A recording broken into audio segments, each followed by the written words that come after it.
Spring into love with the Breaking Script podcast with Lala and Nini. This is where we explore the glimmer-filled world of Hallmark movies and the occasional Asian drama. So let's get this therapeutic adventure started. Welcome back. I'm Lala, a non-French speaking French Canadian. And I'm Nini, a first-generation ABC, that's American-born Chinese, that speaks broken Chinglish. And if you're new to the Breaking Script podcast, we are sister-in-laws on a mission to spread joy and glimmers, the opposite of triggers, while offering ways to open windows of tolerance through watching Hallmark movies, and Asian dramas are starting next week. Woohoo! So we have 4 unique segments that give you a guide to review, or what we like to call break script, with the healthy and unhealthy romantic and family relationships, as well as unhealthy and healthy behaviors in these movies. So we always start with a movie summary that is like a spa for your ears. So even if you hadn't had a chance to watch the movie or don't have access, you can still experience it as if you did. That way you can follow along with our AIGOO, what's love got to do with it? Our oh my gosh. AIYA, Junko Chasing Waterfalls, our AIGOO Away with the Poodles already, and our Jia You Fighting Happily Ever After. These segments will magically turn your Hallmark movie or Asian drama watching experience into a more meaningful self-care session. We're back. We're back. We're back to our regularly scheduled programming instead of the Breaking Script podcast with Nini and Nana. Do you have any thoughts on that, Aunt Lola? Well, I loved it. I'm like, where has she been our whole 50 episodes? I was dumbfounded. I could hardly talk. I don't know if you could tell. I was like, I didn't know how to respond. I just kept staring at her like, who are you? I know. And I was come from? I was texting you like her ability to like regurgitate everything and like also just like line for like she was quoting lines, like you know what I mean? And then and then interpreting them, and then her perspective, and then even at the end her stuff about Colton and the way home. And I was like, wow, okay, I think we've been missing out on this opportunity. I'm not really sure what was happening. Because the first I had warned her, I was like, okay, just so you know, when Aunt Lala and I did this for the first time, we recorded twice and we didn't use those recordings for the first So true, episode. actually. I forgot about And I was that. like, and you have to be prepared. Like, we might have to like pause and re-record and pause and re-record. Not once. And we kind of like did this. I did it. And I told her, I was like, you know, we're going to do this as practice. Like, even if we don't use like this episode and we watch a different movie in the future, I'll give you another chance in the future. Because she literally, I wasn't sure that I wasn't going to be recording with you. Like, it was kind of last minute. Mm-hmm. So she watched the movie by herself. No. Because I had watched it already. She watched the movie by herself because she didn't have any homework. And then the next day when we were going to record, she asked me to have a friend over. And I was like, but we were going to record the podcast. That's going to make our recording like really late. And she's like, don't worry, I don't have any homework. We'll still do it. I was like, okay. And of course, after her friend leaves, she's like, oh, I have homework. So no joke. This is a girl that has to be in bed by like 8:30, or she is an interesting person the next day. And I wasn't sure. So we started recording at 9 p.m. No. And I was like, girlfriend, I don't know if this is a good idea. I was like, but that's okay. Let's try it. That's why I was shocked. Not a single edit. You guys, no, I haven't said she was this a enough. one-take wonder. Yeah. Literally. What? We didn't stop once. I didn't even hit pause a single time. That's why I was so dumbfounded. Like, wow, you're a natural at this. Like, I didn't know what to do. And I just, I dumbfounded. Like, we didn't even discuss circles of responsibility anytime in the last 2 weeks. And that was the first thing she brought up. Like, wow, okay, you're really good at this. And then, like, the confidence that came out of her, I was like, where's this confidence when you're leading worship? Like, what happened? Like, because they have to be so cool now. Like, even when they're doing, like, drama class, they, like, don't. And she's like, hello, drama queen. What happened? Like, what? I don't understand what's happening. So that's why. And just so you know, I did like the rating, like I only did the ratings and the segment with her. I did that first. I recorded everything after. Wow. I know. She's just like, and she hadn't listened to our, she listened to like the first 2 or 3 episodes that we did last summer, but she hasn't since. Like, I don't even know where it came from. I was wow. And we were both so tired. Wow. No, it was amazing. And I'm so grateful. You guys, I don't say it enough, but Lala is like an editing genius. Do you guys love the music that she picks? Like, you're so gifted at picking the music to go behind the summaries. And anyway, so Lala still had to edit last week, but But I was laughing. Like, I was like, who is this child? Like, it was so funny. That's I was like, I think the line that I texted you something like, what do we expect Colton to just walk out of the grave or something? And I was like, I was laughing so hard. It was, you're right. It's the confidence, the attitude, the way that she's saying it. I loved it. I So wish we would have used Zoom. I just used voice memos on the phone I would have loved to see because her face. it was like she was fully like arms, fingers, eye, like everything was fully engaged. I was like, well, maybe it was a Yes. 9 p.m. thing. I'm not really sure. Anyways, you missed some pretty big announcements last week, though. What? Um, Three wiser men and a boy. Oh, you sent me that. I'm excited for that. So that's going to It's be a Christmas thing, right? Yeah, and it's huge because if you guys are new to the podcast, our inaugural Breaking Script episode was with Three Wise Men and a Baby, which stars Tyler Hines, Andrew Walker, Paul Campbell, written by Paul Campbell and Kimberly Sested. It has become a top movie that has an honored position with like the first three movies our family kicks off the Christmas season with in October. Mm. Yes, that's when we start watching Christmas movies. The other movie is Elf and White Christmas with Bing Cosby. So the fact that Yeah. Three Wise Men and a Baby is like on that On shelf that with list. those top, like that's pretty epic It's that a so true. Hallmark movie made it to that level. Three Wiser Men and a Boy pick up 5 years later. It, that reminds me,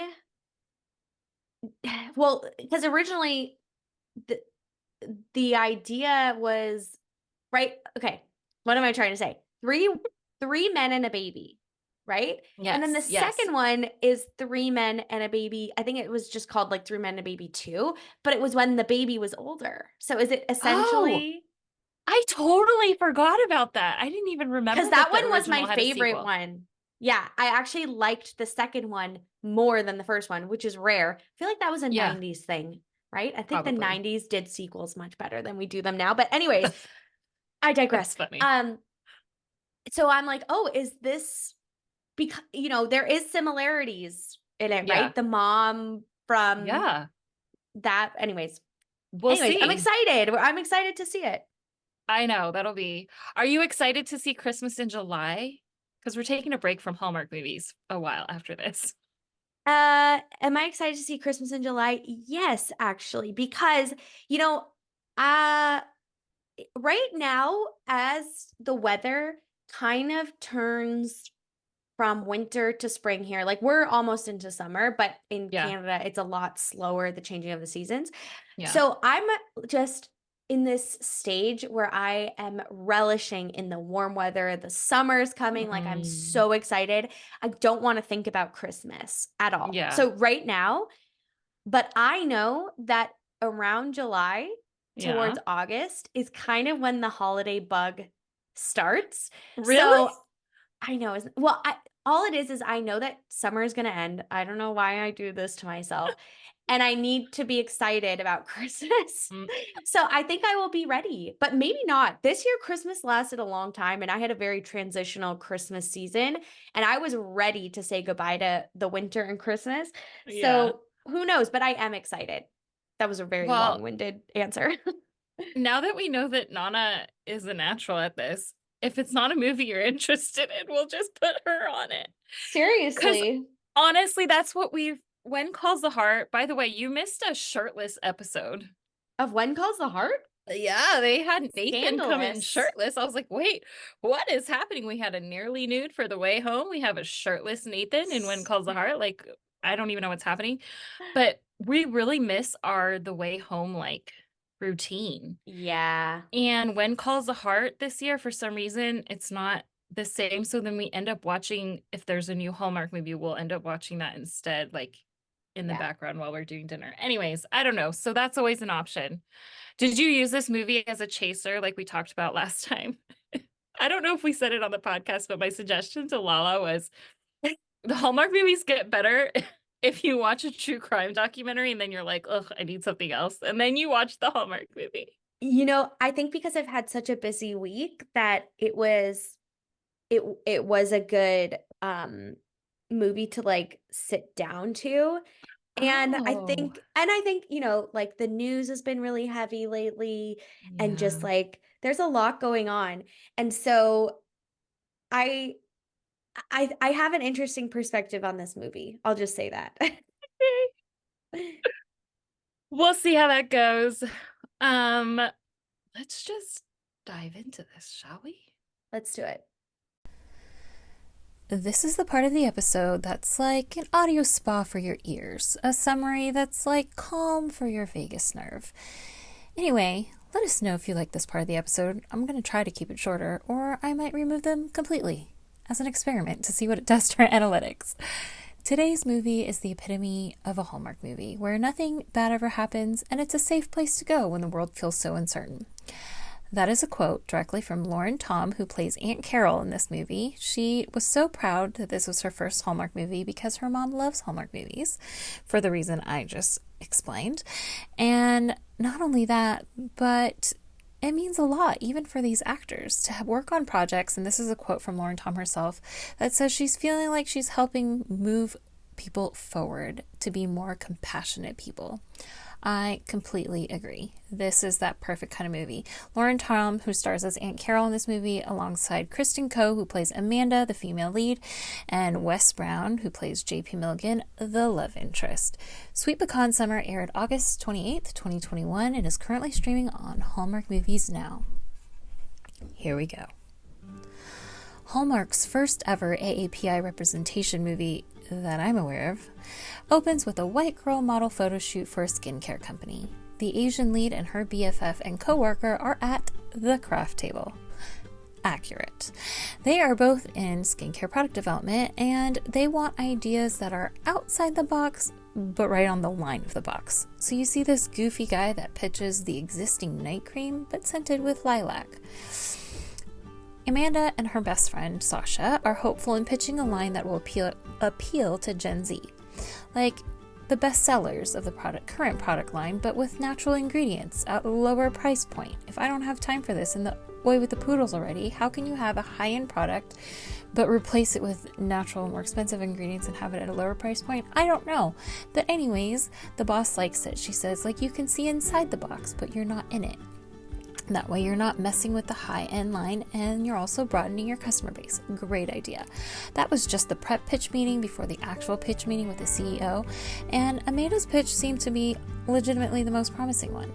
But she has a call with her mom and aunt between finding out which pitch ultimately gets chosen by the CEO. That's when she finds out that her Aunt Carol sprained her wrist and asks for help with a harvest of pecans in Pecan Hill, which is the family farm. Amanda thinks she's going to get the pitch, so she tells her aunt she probably can't come this year because she's going to be busy. When the CEO ends up going with the goofy guy's lilac-scented night cream, Amanda calls her Aunt Carol back and says it's time to go to Pecan Hill to help with the pecan harvest this year after all. Her aunt calls her before she arrives and asks her to pick up tinfoil at the store on the way. Amanda awkwardly bumps into a guy we can only assume is an ex-boyfriend that she doesn't want to run into in this very, very small town. That's when we learn that Aunt Carol sprained her wrist by falling off a ladder. If I don't say this in The Way with the Poodles already, how do you just only sprain a wrist when you fall off a ladder? I'm happy for her though. Anyway, it isn't until Amanda arrives at Aunt Carol's farm that we will learn that Aunt Carol actually wants to sell the farm. So this will be the last pecan harvest for the family to enjoy together. We also meet JP's friend. JP's the ex-boyfriend. The friend Chris, and again, if I don't have this in Oi with the Poodles already, the friend Chris is quite eccentric. Like, if you haven't watched a movie, imagine the cheesiest, most outrageous, exaggerated, supposed to be slap happy comedic figure, like super exaggerated. I'm not sure if he fits or not, but apparently he owns the hardware store in this town and he has absolutely wild children. Then almost the next scene is where Aunt Carol, even though she just told Amanda that she had recently decided to sell the farm, she already has set up meetings with real estate agents. Now, these real estate agents, it's a had to been there scenario. Like, if you didn't watch it, it's probably not going to sound funny, but it's supposed to be like slapstick comedic. Okay, so we meet 3 real estate agents. The first one is an old guy named Baxter Jefferson, who doesn't believe in online listings. Actually, he still uses a fax machine, and he can't get it right that they have a pecan farm. He keeps calling it a peanut farm. The last guy is this super shy, timid guy that you can barely hear, who has never listed a farm or even a house and probably hasn't sold anything, and it's just funny. I don't know if it's like laugh out loud funny, but it's funny. And sandwiched in between these guys, we have this crazy lady, Barbara. Love it. She says she agrees, even though Amanda is saying they want to keep the farm as it is. She's basically saying, yes, I definitely agree, but we change everything, though. Like, it reminds me of, like, Frank from Father of the Bride, when he's like, love it. Well, we change everything, though. Then she says that they're going to do a derby-themed open house. And the price tag on this open house is $50,000. Honey, this isn't selling Sunset. What are we talking about? We don't charge clients for an open house. Just going to say this here. Why Derby? What season are we in? Derby is always the first week of May. This is sweet pecan summer, plus harvest is in fall, and this isn't Kentucky, this is Georgia, but actually perfect timing for us because congrats to Mystic Dan, Sierra Leone, and Forever Young, who are the winners of the 2024 Kentucky Derby. That was last weekend. If you don't follow, they each won by a nose. That's how close it was. Painful. Anyways, congratulations. Sorry, guys. Focus. Of course, after all these crazy real estate agents, JP shows up, and Amanda has no idea that JP was a real estate agent, but Aunt Carol did this on purpose so that Amanda would realize that JP is her only sane option and be okay with an ex-boyfriend being their real estate agent. Then, of course, Aunt Carol leaves JP and Amanda alone to work on listing the place together, and Amanda agrees reluctantly. She just wants to help her aunt. So reluctant, though, that the next day she decides to pull a random, large, loose tree branch, a very large one, because it has to be large enough to cover JP's face on his for sale sign when she puts it in front of the house. Anyways, they fight about painting the barn red, and Amanda ends up helping. Then Amanda is Zooming with a friend of hers to, even though she's taking time off, these are supposed to be paid vacation days, she's still trying to brainstorm ideas for Winsome for the next pitch. But her friend is trying to talk her into going off on their own to start their own skincare line and company. Anyway, most of this movie is Amanda just doing random things to help her aunt. I thought she was supposed to be there to help with the pecan harvest, but really she's there to help list the farm, so they're not really harvesting anything. Anyhow, she's having a hard time saying goodbye to the farm. Girlfriend, I totally feel you. So she's not really giving 100% to help JP sell it, but they're preparing it for the sale. You see them bond and getting closer together over touring the farm to get pictures for the listing. Then they end up at a bar in order to look at the online listing just before it goes live on MLS. And then, there's a lot of walking at night, tension's building, they're bonding a little more, they play cornhole. The next day, Aunt Carol is making cinnamon rolls for the open house because that's how Asians would do it. They would want their own food instead of having the real estate agent provide it. That makes sense. After being so proud of herself for sabotaging the open house, Amanda feels like she's successfully scared off the developers, and they found a couple who just wants to buy a farm as it is. Amanda and JP get closer. They even go to a charity baseball event for the local elementary school. And Amanda gets roped into playing on the team, the same team as JP. Actually, she is the catcher. And they win and they hug, and everyone in town, especially Aunt Carol, is trying to get JP and Amanda back together. She tells them that it just was that the timing wasn't right in high school, and she keeps making references to the timing of pecan harvests in a really awkward, cringy way. They talk about how JP always needed a good luck kiss before every game, and of course it was Amanda that obliged, but he got injured and wasn't unable to return to the Bigs. And actually what had happened was they were supposed to go to the same college after high school. That's what JP expected. Amanda never gave any impression of anything different. But she had applied to a school that was like her dream to pursue her dreams, and their dreams took them in two separate directions. JP was crushed. They haven't really talked since then. And JP and his dad have a wonderful relationship. His dad is so supportive. He told his son he'd always want him to pursue their real estate business and to do real estate together after JP's baseball career or when his baseball career didn't work out. And that's what happened. That's how JP's in real estate. But he still encourages him, hey, if this isn't bringing you joy, go chase your joy. That night, there's a terrible storm that might hurt the harvest, and they don't get all the early splitters of the pecans on the ground. That's actually like a real thing. And JP and Amanda, of course, save the day by inviting friends in town to help the next day. At the end of this exhausting harvest day, JP and Amanda almost kiss, but they are interrupted by a honk. And of course, it's Amanda's family, extended family, well, her mom and her dad, brother, I think, and even Walter. That would be Aunt Carol's boyfriend. They pull up from Florida, and I don't know where Walter's pulling up from, but I'm pretty sure Aunt Carol wants to sell the farm because she wants to move to South Carolina to be with Walter, so I'm assuming he's from South Carolina. Anyhow, Amanda goes to bed discouraged, but has an incredible idea when she realizes her aunt's pecan oil has done wonders for her skin when she ran out of her own products. She stays up all night because of a crazed, creative, sudden flow and decides she's going to take out equity on her house in Atlanta, and somehow that will be enough to give her aunt enough to cover a house in Myrtle Beach and also invest in the farm instead of selling it. Not sure how that makes sense, but that's okay. We love it. Then they will keep the farm in the family and have a new business of selling skincare products that feature pecan oil in them. Then, of course, JP and Amanda fall in love. A year later, we see a successful product launch of pecan oil products, skincare products. We know that JP and Amanda are together because she leaves the skincare inventory refresh at a local shop to run to the baseball field with JP, who is coaching now, and he always needs a good luck kiss before the game. And that's when we get the lingering, closing Hallmark kiss. The end.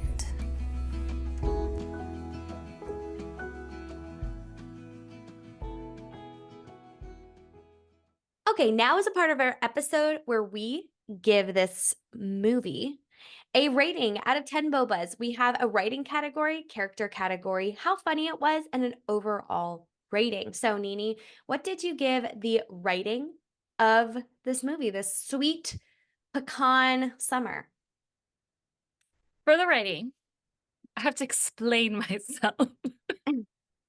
For the writing, I gave it a 7.7. Okay. Let me explain. Well, Yes. you do your rating first. Okay, I am torn because I'm going to just start off by saying that I actually liked this movie, but I rated it really low. I know that makes no sense, but It's okay. There's no rules in here. my glimmers, I can Yes. explain, but I Okay. gave the writing a 5. Like, it was very middle of the road. It was it was a weak plot, and I'm sorry. Oh, that is true. I think because we kicked off after The Way Home, we kicked off with the Blind Date Book Club.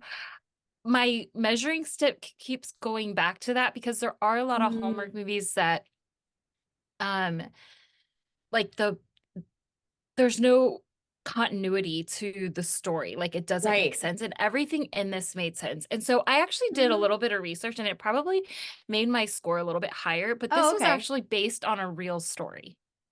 Oh. So I did not realize I watched this before, and I have to say the first time I watched it was with my daughter, our older daughter, who had gone under a lot of surgeries, and this kept her attention. Not all Hallmark movies will keep her attention if it doesn't have animals or it's not a royal. And she really enjoyed it, and I'll talk more about it in the glimmers. But what I didn't realize is that Wes Brown actually has his own production company. And so this was one that he produced with his own production company. And this is based on his wife, Aunt Carol's piece of property that she was selling. No way. So it was real life events that informed this story. And when I took that into consideration, if you've seen there's some Godwinks Hallmark movies, like sometimes it's hard to take real life stories and make them TV worthy. So I was like, okay, with that, and I'll talk more about it in like laughs and characters. I was like, okay, I feel like Wes did a good job with it then. So I gave it a 7.7. That's why. Even though you're right, like I enjoyed the movie, but I feel like I'm the opposite of you. Like I feel like I gave the writing a higher rating than how I enjoyed it, if that makes sense. Interesting. Yeah, okay. Let's move so on. then what did you give the characters? 6, but I feel like maybe it was even no. Okay, sorry. It's a 5. It's a 4 or a 3 for wardrobe and makeup. It was really bugging me. Yeah. Like especially the blush on an Asian girl, like I just wanted to like blend. Blend it in. It was bothering me the whole movie. And I did not love the wardrobe. So I don't know. Characters here, like wardrobe is a big part of it for me. But the characters, like it hurt me to give them anything lower than a 7. Because Christine Coe, who is the female lead here as Amanda, she was the daughter Angela in Tiger Tail. That was a film by Alan Yang. Did you watch that with my brother? Like, she gets to consider herself a beloved daughter of Zima, who's like the Asian dad in all like the more well-known Asian American movies or anyways. And you had Lauren Tom, who is in the Joy Luck Club, like epic for any Asian American, is like the first movie that helped us feel seen. She was the dutiful daughter Lena, and she was Ross's girlfriend. You have an all-star cast here. Oh my gosh, she was Ross's girlfriend. Yes, in Friends. Oh my gosh, she seemed so. I knew she was in Joy Luck Club, but that's not. She was Ross's girlfriend. Like she was even in Friends. She has friends on her IMDb. Like these resumes are. See, okay, so, but see, I feel like with such a stellar cast that the acting was really stale, and I was disappointed. Like it felt they were corny. And I'm like, you guys do better. Like you are so talented. You have been in major films and television opportunities, and it just and maybe it was the script. Like maybe they really did the absolute best with what they had. I agree. But it was just like even there was a scene at the end where well, Amanda, Christine Coe, is drinking coffee, and it's so exact. Like she's like pretending. Her character is way exaggerated. Yeah, it's too exaggerated. Like I get the point that you're trying to make, but I think that lost me. And maybe again, like having high expectations because this was like it's rare. I feel like it's rare to go into a Hallmark movie where there's such a notoriety amongst the cast. Yeah. So maybe that caused me to like give them a lower score, but it was a 4. Yeah, okay. But it hurt me to give them a 6. Like I think mine might have been, but this ties into the next one. So go ahead and introduce. Okay, how funny it was. Now, I gave this a 3, which is generous for me. Like usually it's like a 1 or a 0, but there was a couple of funny things that actually made me laugh. And maybe it's just my type of humor. When Amanda has just run into JP and she is checking out after buying the tinfoil. Yeah. And she gets the call and it says scam likely. Totally. And she takes it and she's like, oh, it's work. And then you can hear the person on that. And they're like, there's a warrant for your arrest. I was like, oh my gosh, that's so true. Like, and she's pretending and it's like, there is a warrant for your arrest. And I was laughing because so relatable. Like actually, do you ever get those where it's like the FBI is really looking for you? Yeah. And then that one realtor who was like the young guy who had never sold a house, he was kind of creepy, and he's slurping the I think it's orange juice, and then he's like, they always say it's good to the last drop, but it's so hard to get the last drop. And I was like, you're so right. I don't know why. So right. Oh my God. Like That's so funny. I don't know. Those two specific places made me laugh. So that's Yeah. why it got a 3. What Yeah. about you? Well, okay. You have to frame it. I gave it an 8.8, but I actually For funny? didn't laugh at all. Listen, here's my explanation justification. Okay. When you think about the fact, when I realized that this was Wes Brown's baby, this project was Wes Brown's baby, I realized what he was doing here was it was Haul Out the Holly vibes, but you just didn't have it was a casting issue. Even though Lauren Tom was in Friends, she's not a rom-com like over exaggerated like what No. we see out of the characters in Haul Out the Holly. Right. Do you see what I'm saying? Yeah. But I'm so proud of Wes Brown for like testing it out here. Because even though it doesn't hit the same, it's like this is the type of you didn't ever see humor like this in Hallmark movies at the time when this came out. In 2021, comedy wasn't like this in Hallmark movies. Really? Like he was pushing the water. So I feel like he pioneered something. Therefore, I gave him an 8.8. Like he tried it out here and it hit the mark in Haul Out the Holly. They even That have is 2 of true. them, right? So that's my justification, even though I didn't laugh. I mean, like even his timing, like they both did great, even though, oh, I didn't talk about this in characters. I didn't feel like they had chemistry. They didn't. Okay. So, but I did like it when the only time I laughed was like when he went to kiss her and the car pulls up and honks and he's like, who honks? Who honks? Like, I thought that was funny. But anyways, overall, let's move on. Oh, sorry. You Oh, want me to wait, no, go? there's an overall. Sorry, guys. I took a week off and I'm like, okay, overall, I gave this movie a 5. I wanted to get, okay, you know what? I'm going to change that right now, live. Okay. 6, okay? Okay. I want to push it over that mediocre line. I did really like it. Again, I'm going to say it. There are things that I feel really connected to and I really enjoyed. Mhm. So it's a 6 for me. I gave it a 6.8, but I feel like the review is going to make it up for it. So let's just dive into the breaking script, shall we? Let's do it. Our first segment is AIGOO What's Love Got to Do with It, which is glimmers and what we love, breaking down the romantic and family relationships. What glimmers do you have, Lala? If any? Okay. Well, starting out with Christine's job, like I felt very connected to that situation where she was in the boardroom. And I don't work in cosmetics. I worked in technology, software specifically. But you don't know how many times ideas are pitched and you have a home run and it does Yeah. not get chosen because someone goes with the safer or more understandable, less abstract. Like that scene was I have sat in that same spot before. I just felt Interesting. so seen and connected.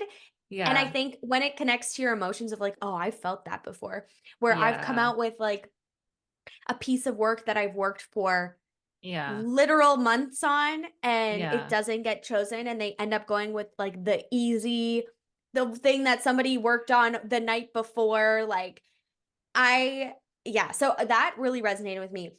The biggest thing was I just loved her aunt's house, Aunt Carol's house, and the grove or Beautiful. the orchard, the grove or whatever you Yeah. call it. I think it's Pecan Grove. Yeah.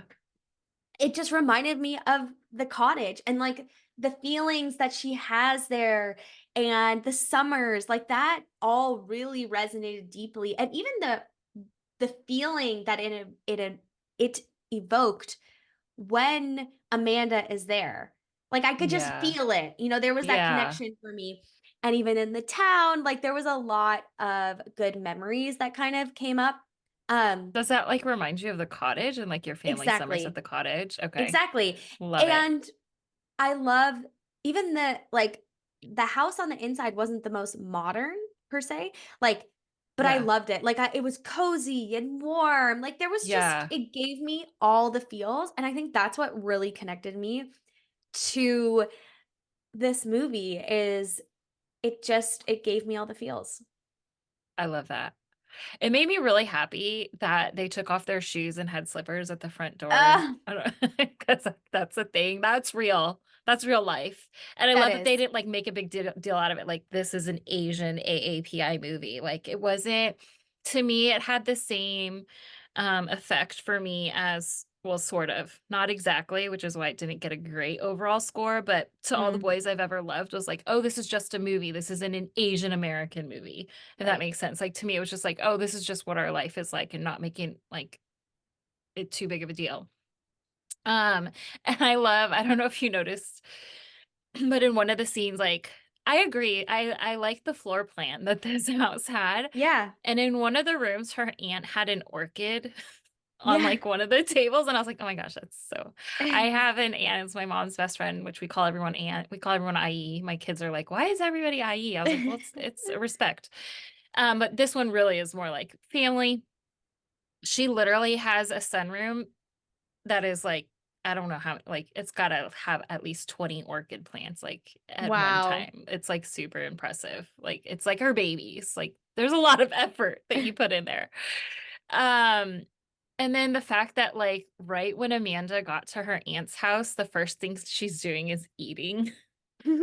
Like a pecan, like that's what we do. Like you usually Mm, don't say like in Asian households, you don't say like "I love you" or well, we do in ours, but most first generation immigrant families don't say "I love you" or like "How are you?" or is there mm. even a greeting? The greeting is usually "Have you eaten yet?" And you can expect that the first thing you're gonna do, even before luggage comes out, is you're gonna eat something. And for my kids, Right. it's wontons at my aunt's house. So I was like, oh, our Yes. pecan pie is our wontons, which Yes. Lala knows too, And I dream about those. which you're not doing right now. We'll talk about that another time. But I find it really interesting that your first glimmer, oh my gosh, it just flew out of my head of what was your first glimmer? Oh, about the job? Yes. Okay. So I found this really fascinating. So my glimmer is that the way I connected is Amanda's emotions over her aunt selling the farm and like being nostalgic of all the memories that the Mm, entire extended family has had at this farm. yes. So in the last year, my aunt sold her house that I've Mhm. been going to every summer, literally at 6 months old. My parents both worked on Wall Street. So they sent me to my aunt's house at 6 months old for the summer. And I had gone my Wow. whole life. And then when I had kids, my kids went to that same house. So Mhm. they have amazing memories there. Well, she sold it before we got a chance to say goodbye. But I think it's interesting that even the experience that you're talking about of like, oh, this is real. Like, it's not like a glimmer in terms of like, oh, this gives me yay feelings, like joyful, happy feelings. But the fact that in a glimmer, for me, it was like, oh, I was so grateful for those memories. Instead of like Mhm. feeling the sad, angry emotions of grief, it was like this Yeah. good, I call it good acceptance grief, like Mm. that I just felt so grateful. And I realized I had had a really rough week. And I was like, oh, if I can access that easily, of like, this is grief, but I'm feeling joy from it, then I'm doing Yeah. okay. I'm Yeah. doing better than I thought I was. That's good. So I think it's interesting that we both had glimmers like that. Yeah. But anyway, that besides that here, I love, like, if we're talking more about relationships, I love that the aunt is dating as a widow and like the family is Mm. so supportive. I think that's Yeah. really amazing. I love that she's going to South Carolina. I just had a talk about this literally yesterday with a friend. Did you know that South Carolina has palm trees? Yes, because I've been to South Carolina. So like it reminds me, for me, palm trees mean home because I grew up in LA. Mm. Um, and I don't know. I just thought there was a lot of like there wasn't really much to pick at. Um, No. I like loved the relationship that Amanda had with Aunt Carol. Like they clearly have a yeah. strong bond, but there really wasn't much to pick at. You're right. Yeah, like Amanda, even and her parents' relationship seemed really great and supportive and Yep. normal. Like this is it. here's what I really loved, and this is why I gave the writing a higher score. Like, there was a lot of real life thrown in. Like, it wasn't, even though the Mhm. characters, like, they were trying to make it more of like emphasis on the calm in a rom-com, it was just real stuff. There was a It lot of was. real stuff in here. And like really supportive parents. Like even JP and his dad, you know, his dad wanted him in real estate, but it's also like, but you do you. Like, oh, that was amazing. And then how Yeah. supportive Aunt Carol and Amanda's mom were when she like had this new idea. And like that's Yeah. a pretty big deal. Like you're moving and you're investing, you're becoming partners. Like, and they were just, there was just so much. So that was probably one of my biggest glimmers. Is I remember watching the first time I watched this movie, my daughter was recovering from a surgery. And the fact that she was fully engaged, but this is the perfect movie. Like, it kept your attention enough where you're not falling asleep and you lose interest. Right. Because that can happen Yeah. sometimes with Hallmark movies. But it's feel good that when you're recovering from illness or from pain, it is the perfect movie because it has enough real life where you feel seen, but then it's like good feelings. Yes. That's like, even in all the relationships was good feelings, you know? Like Mhm. even Yeah. between Amanda and JP, it wasn't like it wasn't hostile. No. No. It was more playful. Yeah. Definitely. So that's all I have there. Do you have anything else? No. Let's move on to the AIYA. Don't Go Chasing Waterfalls, where we talk about unhealthy behaviors and unhealthy coping mechanisms. I'm What you not gonna got? lie. I don't have a lot here. I don't either. Like My I don't biggest thing know. is um my Asian family, unless you're talking about like this is like second, third, fourth generation immigrant Asian family, like most Asian families are nothing like this. Like that was my main thing. Like okay, so for instance, like I was really impressed that Aunt Carol didn't like passive aggressively guilt Amanda into coming to the farm, Right? because Hallmark can play that off as comedic also. Mm. Um, but the ploy, did you like all the silly real estate agents? Or is that in the next segment? No, I actually I did think that that was funny. Like the older guy who kept calling it the peanut orchard or whatever. The peanut trees or whatever. No, I thought that Yeah, was funny. I love that they put it in there. But I feel like an aunt conspiring, like she chose all those real agents on purpose, like Yeah. in order to conspire to have Amanda be okay with JP being the real estate agent. I was like, ooh, there would be so much more manipulation. That would be normal.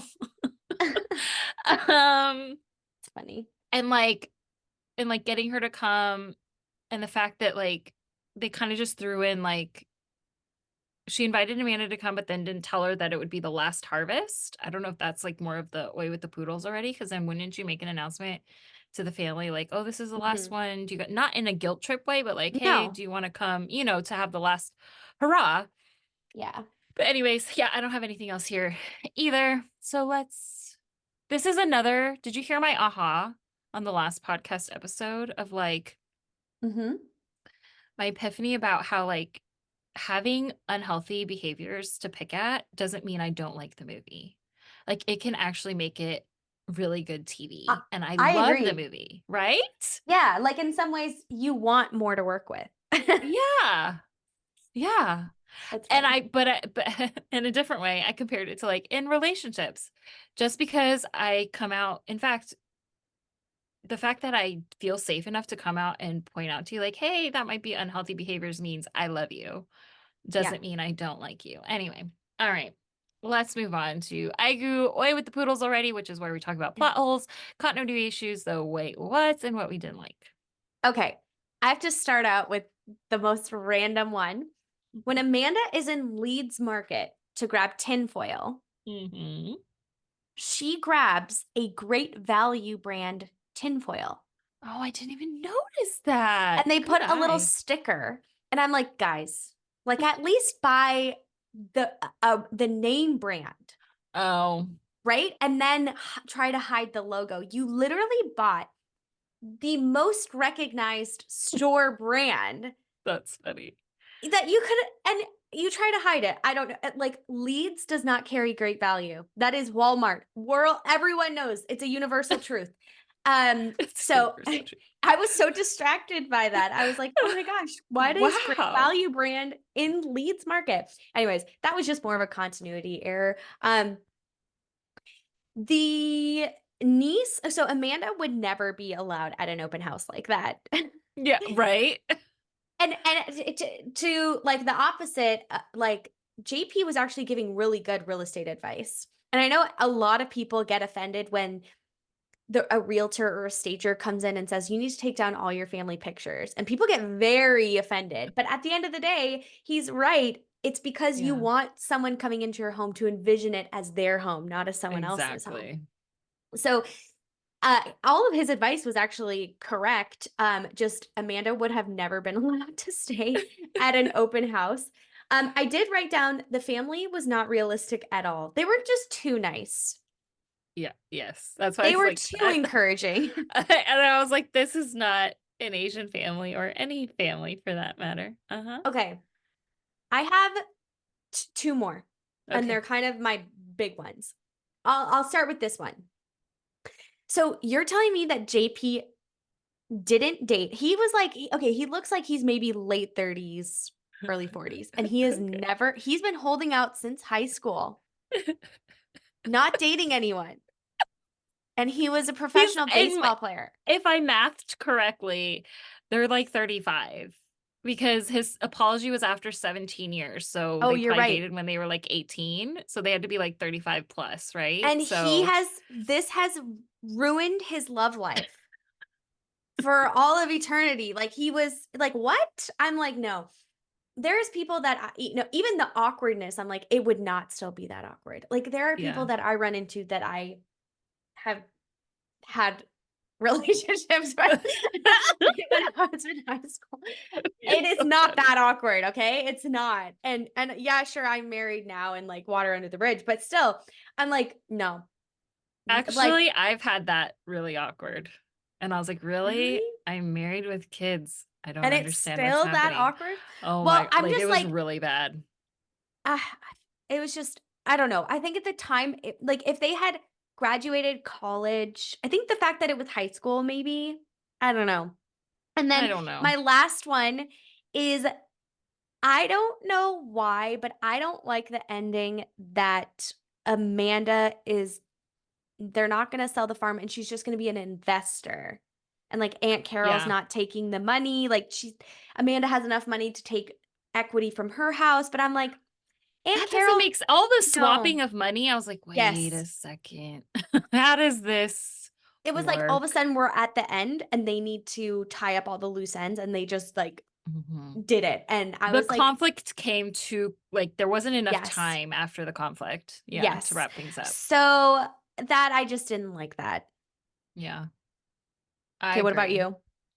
Well, I mean, come on, Asian family in a pecan farm, like Wes. I had to look it up. I was like, wait, if this is a real life story, is Wes Brown's wife Asian? No, she is not. Oh, okay. So you put a white family story and just put in, but however, I can't like be upset because the fact that you gave some AAPI representation, but still, it's like calling a fortune cookie Chinese. What season are we in? I'm confused, which I was like, well, it kind of goes along with our podcast publishing because last week I was like, I'm holding on to spring, and then we watched a winter movie. But what season are we in? I'm confused because a pecan harvest, I had to look this up because I was like, surely harvest is in the fall, guys. But yes, even pecans, especially because it's in Georgia, is October to early December. And I was like, oh, is this when the movie premiered? No, it premiered in August. That's hilarious. So I don't understand what's happening. And like the storm, like that wouldn't have been a thing. And why is it called Sweet Pecan Summer? And you're talking about harvest, right? Like it's just very confusing. Good one. Good catch. I don't know. Maybe they changed it because of the scheduling. They had to premiere in August, so they changed it. It could have been Sweet Pecan Fall. But no, because they're wearing clothing as if it's summer. summer, but fall in Georgia, like Georgia? humidity. True. Yeah. Anyway, all this time, Amanda seems like she has a pretty good relationship with her aunt, which my brother and I talked about this. Like we had aunts on both sides of our family, like a maternal and paternal aunt. Like there was always one aunt that gathered everyone. Like we always gathered at that one aunt's house. And even though like it's not like we had a relationship with aunts or uncles, especially in immigrant families when you have like a language barrier, it's not like there's like an aunt or uncle that you're constantly like talking to about for advice, or like they don't really know what's going on in your life really for the most part, except for like the high notes. And but you're still, the fact that you still have a family to gather with is such a important part of like your formative years, you know? So true. So I don't know if this is necessarily an oil with the poodles already, but the fact that Amanda didn't know about the pecan oil and had spent so much, like all of a sudden that was like, I mean, it seems like pecan oil is like Aunt Carol's Windex, you know, like from Big Fat Greek Wedding. Hello, like, why wasn't this a thing before? Like, why did it surprise her? And Yeah. I don't know. I feel like this Hallmark trope is done so many times before. Like, they usually want to sell like the farm or the ranch or whatever small town business or home it is, but they don't want the next owners to change it. I don't feel like that's a real thing. Like, that never Yeah. happens. There's always going to be some kind of change. So that's all. I have one. I don't think you little can one. dictate that. Right. Like there was a lot of, but however, I get that they needed it in the storyline. Like you said, like it was a weak storyline, right? Like even the conflict at the end was super weak. And my last little thing, I'm not great at baseball, but as a catcher, do you throw off your helmet just before you catch the ball? She did that and I was like, wait, what's happening? And that whole like having a baseball game charity for an elementary school, I don't really understand how that works. I don't either. It felt kind of random. It certainly did. Anyways, let's move on to our last segment of Jia You Fighting Happily Ever After, what we think happens after the movie and who we are rooting for. What do you got here? I really was not inspired. I don't know. Okay. Like, I was like, okay, because she's not living at the orchard still. But she's going to be, right? But it was months later, right? And she was going back and forth from Atlanta. Like, it seems like the headquarters is in Atlanta. And Wait, I missed that. when she's bringing the box to the store, She's bringing it from Atlanta? Yeah, and they said something like, "Oh, yeah, it's from Atlanta." Like she's there more, because even when JP asks her, "Oh, you're not leaving?" and she said, "You'll be seeing me a lot more." And then she never says she's moving. At least But my she's understanding. selling her house. Oh, she's not selling her house? She's just taking she's just equity taking out? equity out of her house. That's why I'm like, okay, That so doesn't equal. How can taking equity out of your house in Atlanta pay for a house by I the don't ocean know. in Myrtle Beach? Right? Like, I don't know, but okay. I was just like, okay, the ending is Uninspired. she actually sells her house, lives at the orchard, and her and JP get married and happily ever after. Like, that's as inspired as I got. I feel like they did it for us and we didn't need to, and I don't need a sequel. Like, Literally, no we're sequel, done. please. Yeah.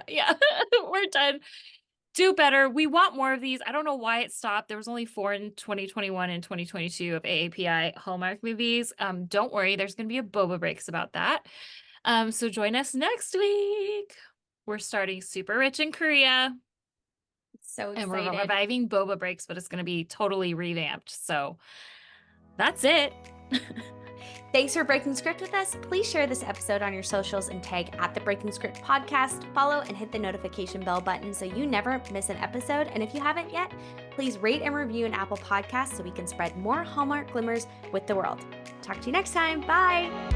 Bye.